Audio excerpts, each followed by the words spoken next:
Years ago, in one of my rural stays, I observed a construction being built at the outskirts of a village. Curious me asked one of the masons what he was doing. He said, laying bricks on bricks. I asked another. He said, putting up a wall.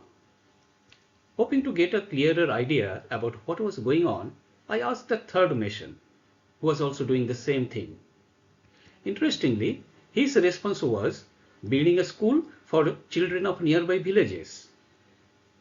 There came the big picture. Hello, my name is Devashish Bhattacharya. I am an entrepreneurship educator and a startup mentor. I am a part of the Texas Global Mentor Network. I am also a mentor in SIM mentoring program of the Chartered Institute of Marketing UK. If you want to know more about me, scan the QR code. Welcome to my YouTube channel ACUITY. I believe its contents would be useful to startups, entrepreneurs, SMEs, and even entrepreneurs. In this video, I'll talk about ways of idea generation and key aspects of new product development.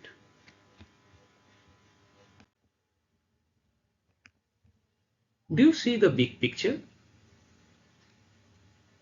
Without a big picture in mind, it would be difficult to come up with a wow product or solution that would have a long-term impact.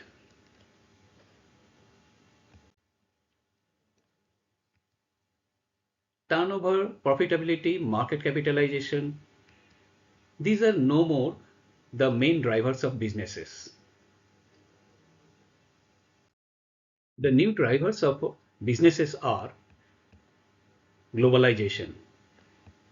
Because of direct and indirect impact of technology globalization on all aspects of businesses, startups need also to have a global context in their product or solution development strategy so that they can adapt suitably while scaling. Next comes innovation. Customer expectations are constantly evolving, so staying open to innovation in all stages of product life cycle has gained greater significance. Third is sustainability. Consumption-led growth is no longer the business mantra. ESG, that is, environmental, social, and governance concerns, are the new business mandate.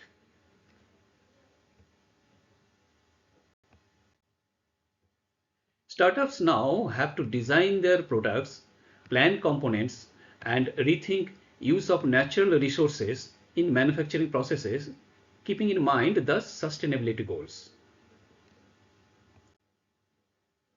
Now you would tell me, how do I get the ideas? Having trouble looking for a problem to solve? Explore the UN SDG. There are 17 UN SDGs. There are 4 goals in the realm of economy. 8 are connected to society and 4 are on biosphere. The last one is on strengthening the means of implementation of the previous 16 SDGs. This is the 17th one. Think deep to see with which goal you can emotionally connect with. Look for information on the goal on the UN SDG website. Every goal has a target and an indicator. There are 169 targets and 232 indicators. Then study the targets and indicators properly. Now we will see there would not be any dearth of problem to solve. Isn't it? Identify the unmet needs and product ideas with respect to the goal and the target selected by you. There are 5 broad ways to identify opportunity and generating ideas. Number one is changes in user lifestyles and demography. Observe significant changes in user lifestyles and in demography. This can create new product opportunities. Second one is frustrations of users with existing product. You will get to know about these from reviews of products. Identifying user frustrations with existing products can give new product ideas. Third one is blank spaces in customer utility map. Staying alert on competitor activities in terms of addition of new features or functionalities to their products and identifying blank spaces in the customer utility map can help in spotting opportunities of value additions and new product ideas. Now you tell me, what is customer utility map? We will come back to that very soon. The fourth one is innovations of lead users.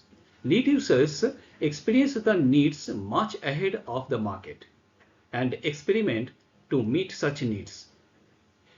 Lead users can be of three types. Number one, in target application area.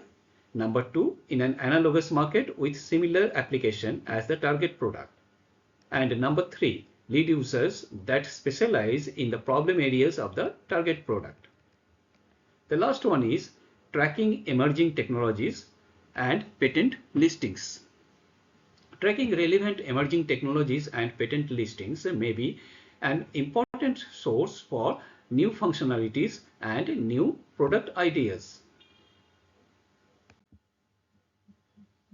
When we are identifying a problem and addressing it, we need to look at it in totality.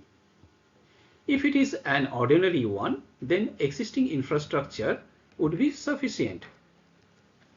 If it is a critical one, then it may open up new market segments.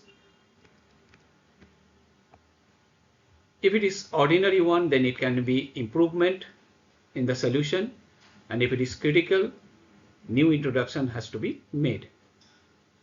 Capability. Do I have the capability to alter a product or service? Do I have the competence of technology and management? Would I be able to alter the business processes? We have to look all of these in totality.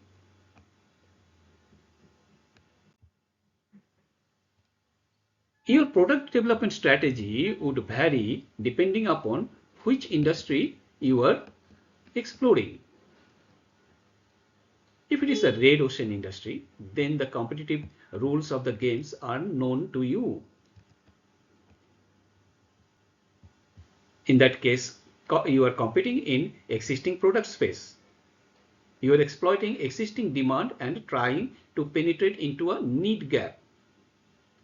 You are then aligning your product and component strategy on differentiation or low cost.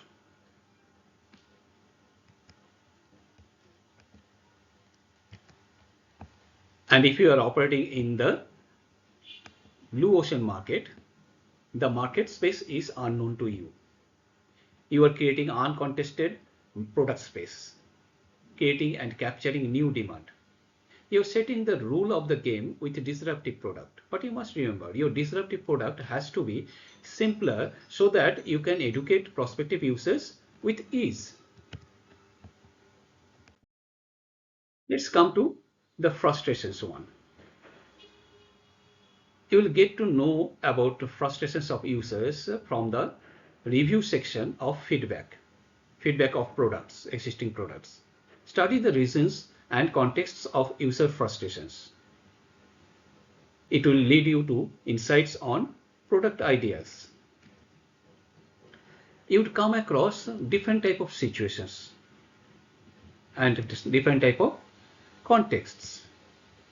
Like this, user does not know how to use product. User knows how to use the product but is unable to use it. User is able to use the product but finds it difficult or confusing to use.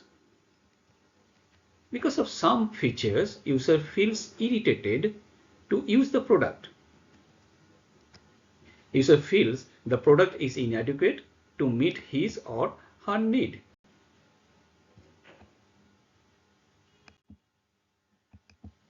Product does not suit user's application or special needs. Product has inappropriate design, size, or shape for the target user. As claimed or expected, product does not last long. Product affects associated and or other products when it is used.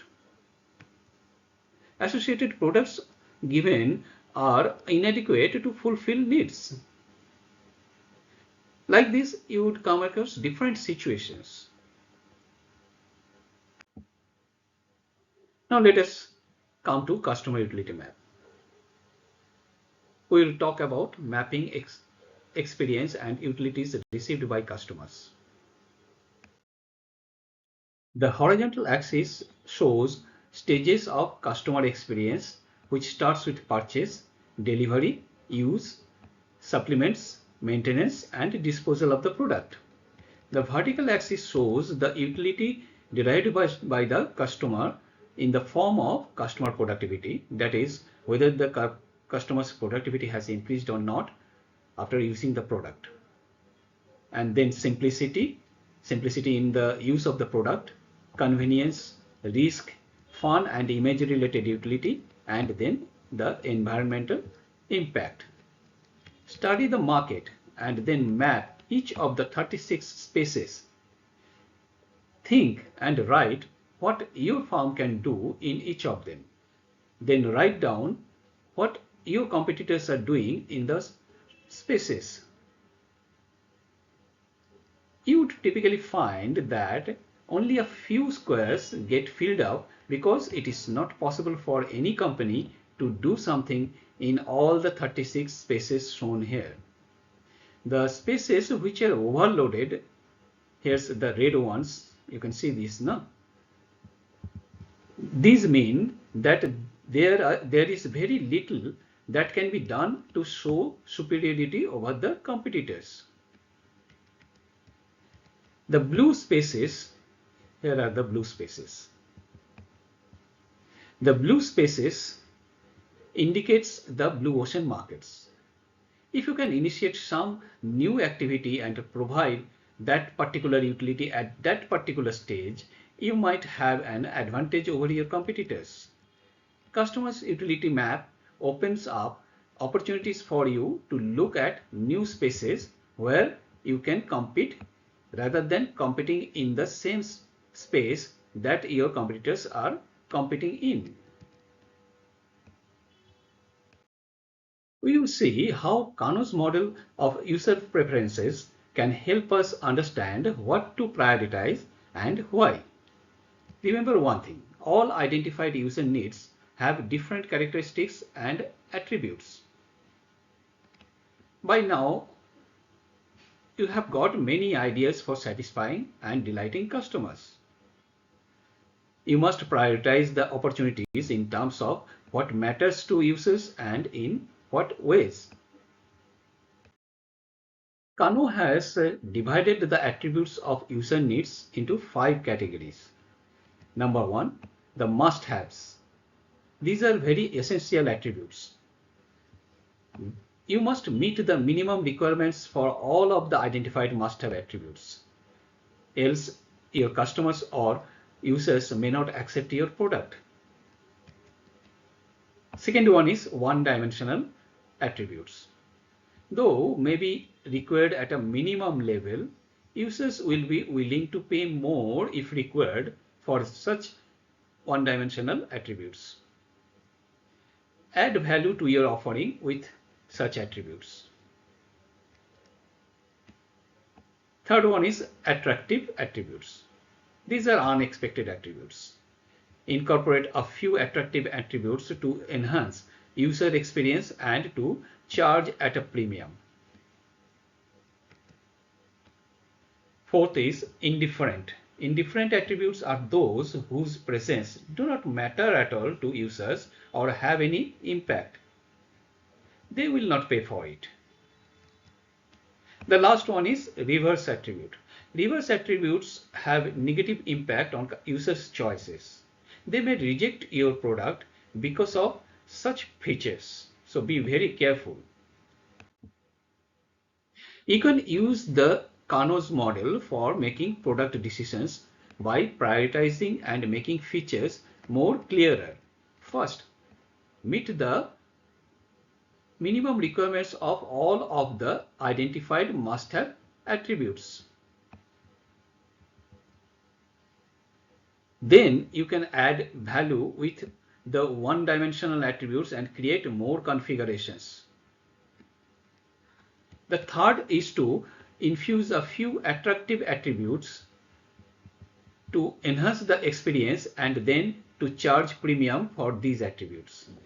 Remember, do not invest in indifferent attributes or reverse attributes that would never lead you to product market fitment. While designing structure within your product, you have two options. Number one, modular architecture, and number two, integral product architecture. Now let's see what modular architecture allows us. Modular architecture allows standardization of components, upgrades, add-ons, replacements, reuse, and flexibility. It enables customization of products, provides for greater product variety. It helps in easy isolation of all wear and tear parts. Modular architecture optimizes flexibility over performance and flexibility of choosing from 6 types of modularity: component sharing, component swapping, cut to fit, mix modularity, bus modularity, and section modularity. Second one is integral product architecture. It optimizes performance over flexibility and ability to upgrade. It minimizes form, size, and volume of product.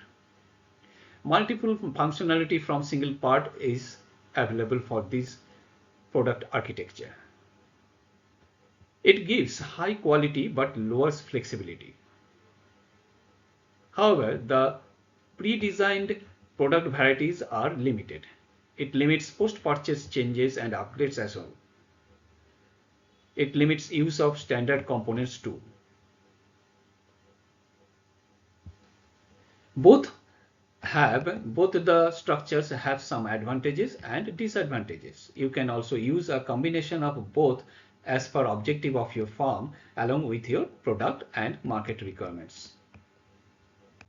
Your minimum viable product or ultimate desirable product under testing and evaluation should address the questions of desirability, feasibility, and viability triad. Unless and until you meet these requirements, you would not be able to reach the sweet spot. For being in the sweet spot, you have to first answer the desirability questions. Now let's check what are the desirability questions. Do the users really want this product? Will this product or solution meet a genuine need? Will it fit into lifestyle of your customers or users? Will it appeal to them? Will they actually want to buy it? Will the customers finally buy it? Then now let us check the viability questions. What would be the life cycle cost? What value the customer would perceive at different price points? What would be the demand and profitability at different price points? Will the solution align with your startup's business goals? What will be the return on investment? Lastly comes the feasibility questions. Can the product be manufactured the way customers or users want to have it? Is the technology within your startup, or can the technology be accessed easily? Is the technology foolproof and also cost effective?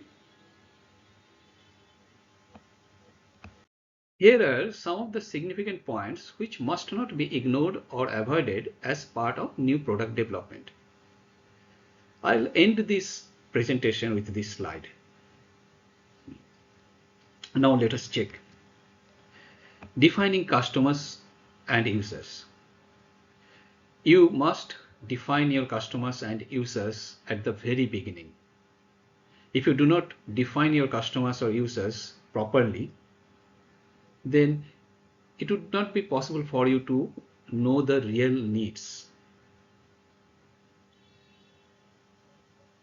It would be difficult for you to find the need gaps. There are three types of users: primary users, secondary users, and tertiary users. Let me explain these users with an example. You must have seen post boxes. Now tell me, who is the primary user of a post box? Yes, the postman, because he is the person who uses the post box most frequently than anyone else. The secondary users are those who go to the post boxes to drop the letters. Tertiary users are those who are involved in transportation, maintenance, and repair of the post boxes. Now, is it clear to you? Now remember, you must keep in your mind a clear idea about your primary users, secondary users, and tertiary users. Do not forget to map the customer's journey, because that would give you the idea of the need gap. You would get many such insights which would help you in product development. Not identifying need gap of customers and users before working on the solution can be a great blunder. You must identify the need gap of customers before working on the solution. Otherwise, the whole exercise will prove to be futile. You must adhere to relevant compliance norms from early stage of product development. Otherwise, you may face a lot of losses. Be mindful of the requirements for material procurement, because that will ensure smooth functioning of product development. Explore patentability of the product or solution if you think your product and solution is a novel one. Protect it then. Check the requirements for packaging and transport worthiness of finished products. Apart from the points which we have already discussed, keep these points, the last slide's points, on top of your mind, so that you do not have to face any pitfall later. Okay? Thank you.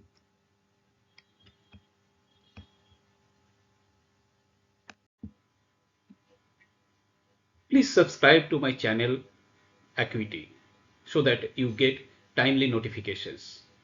Also, please share the video with those who you think would benefit from it. Thank you once again.